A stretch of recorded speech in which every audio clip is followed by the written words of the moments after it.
Hutang lunas itu bukan dipikir, tapi dibayar. Ya, tapi dibayar. Makanya jurus nomor 1 lunas hutang adalah niat ketika berhutang untuk membayar. Siapa yang niat hutangnya itu betul untuk bayar, kata Nabi SAW dalam sebuah hadits, Allah akan melunaskan hutangnya. Ya, Allah akan melunaskan hutangnya. Tapi barang siapa yang hutang itu niatnya untuk ngemplang, gak akan bayar, maka Allah akan menghancurkan hartanya. Maka gak bakal sukses orang yang ketika hutang niatnya gak mau bayar. Nah, niat bayar bagaimana? Ya pokoknya dikumpulkan, ada dititipkan. Dikumpulkan, ada dititipkan. Sungguh-sungguh mau bayar. Nanti Allah yang melunaskan. Allah yang melunaskan maksudnya bagaimana? Allah akan kasih ide, Allah akan kasih rezeki, Allah akan kasih solusi dari arah yang gak pernah bisa dipikir. Tiba-tiba muncul, tiba-tiba muncul, tiba-tiba muncul. Kejutan-kejutan dari Allah Subhanahu wa ta'ala. Nah, salah satunya pernah suatu ketika, nah ini judulnya suatu ketika berarti cerita ya.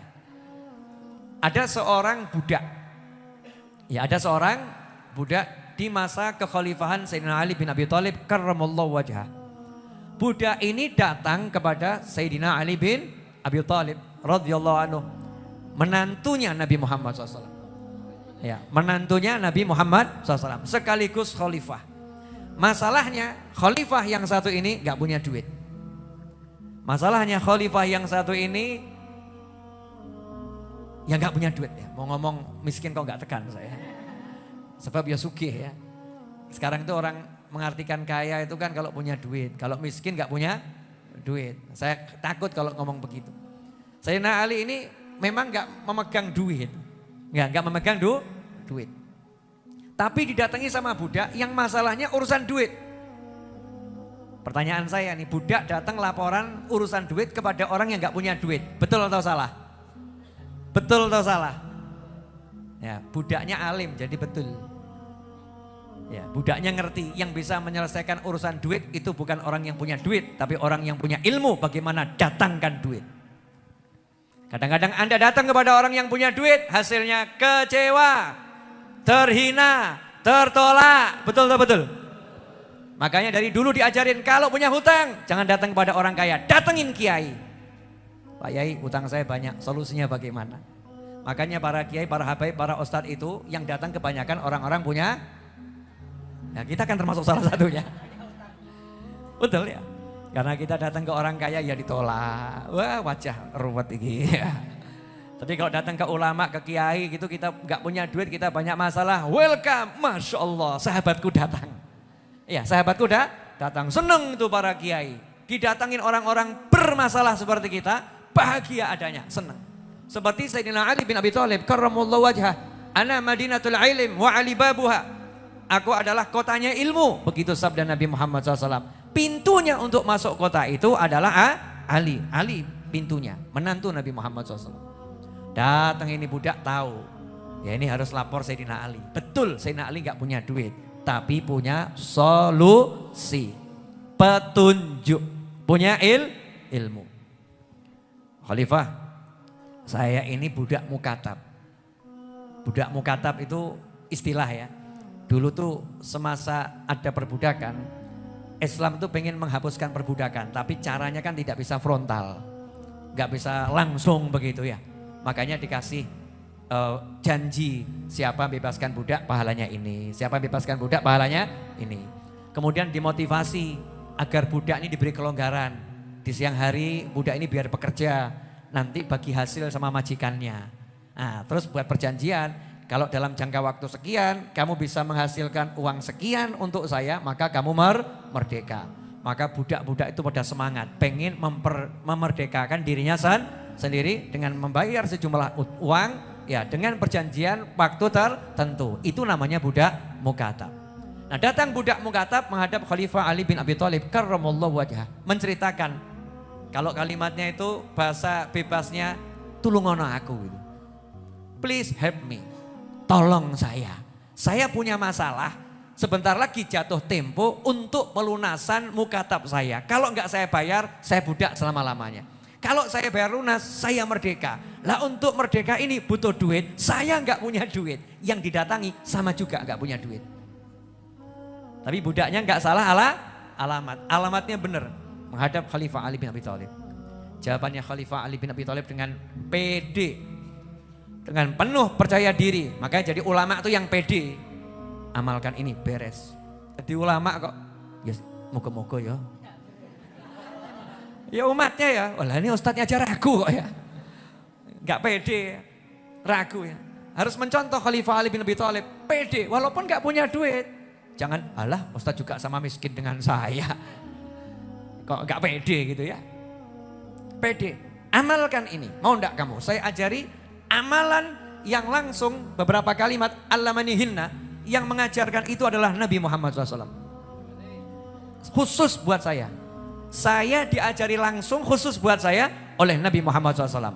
Kalau kamu baca hutangmu sebanyak Bukit Uhud beres. Hutangmu sebanyak apapun lunas. Nah, untung yang datang nih budak di zaman Khalifah Ali bin Abi Thalib, budaknya alim-alim, pinter-pinter, imannya kokoh-kokoh. Nah, coba kalau model seperti kita ini, udah datang tempatnya yai, habib, ustadz, ulama, ini doa mujarab. Amalkan hutangmu seberapa apapun pasti beres. Tambah balik bertanya, yai, habib, ustadz masih punya hutang enggak? Jenengan aja belum beres kok ngajarin saya. Naudzubillah min dzalik. Ini sahabat dikasih tahu sama sahabat yang lain. Ini mungkin tabi'in ya, tabi'in dikasih tahu sama sahabat. Baca doa yang diajarkan Nabi Muhammad SAW yang khusus diajarkan kepada saya, hutangmu lunas. Wah seneng, mau saya. Mana doanya? Mana doanya? Baca saja kalimat ini.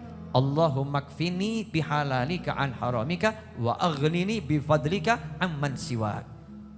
Udah baca itu saja. Cuman segitu. Itulah hebatnya Nabi Muhammad SAW. Orang mumet gak ditambahin mumet. Coba menghadapnya ke kamu. Baca itu 500.000 kali. Jeglek. Wes mumet kok ditambahi masalah. Sayyidina Ali, Rasulullah SAW gak nambahin masalah. Gak disuruh pergi sana cari duit. Pergi sana kamu kerja lebih keras. Usaha lebih. Enggak. Kenapa? Jelas mumet. Orang pusing. Jangan dinasehati cara cari duit. Karena dia udah usaha. Mentok. Udah usaha, bukan belum usaha, sudah usaha. Jangan dinasehatin lagi tentang usaha. Dicarikan solusi gimana usahanya yang udah ada selama ini jadi barokah. Bagaimana muncul usaha yang gak dikira-kira menghasilkan. Bagaimana tiba-tiba ada solusi. Maka diajarin doa tersebut. Pendek doanya. Coba tirukan saya. Allahumma kfini bihalalika an haramika wa aghnini bifadlika amman siwak.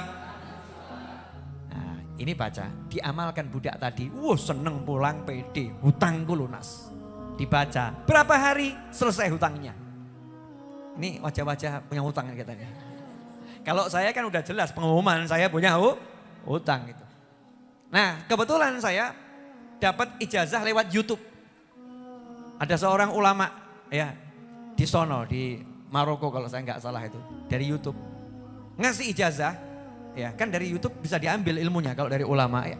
Ngasih ijazah untuk doa ini biar lebih lebih mengkilap, lebih berkilau.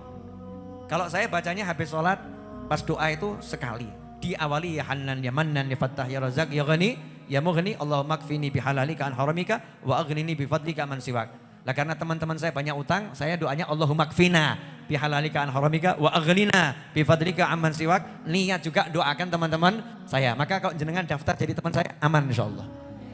Terus masuk dalam Allahumma kfina. Tapi ya ndonga ya, jangan ngomong udah didoakan Habib Novel. Ya berdoalah, baca itu. Nah ini ada ulama yang ngajarin tambahan. Habis sholat subuh, selesai salam, selesai doa-doa dan wirid subuh itu ya.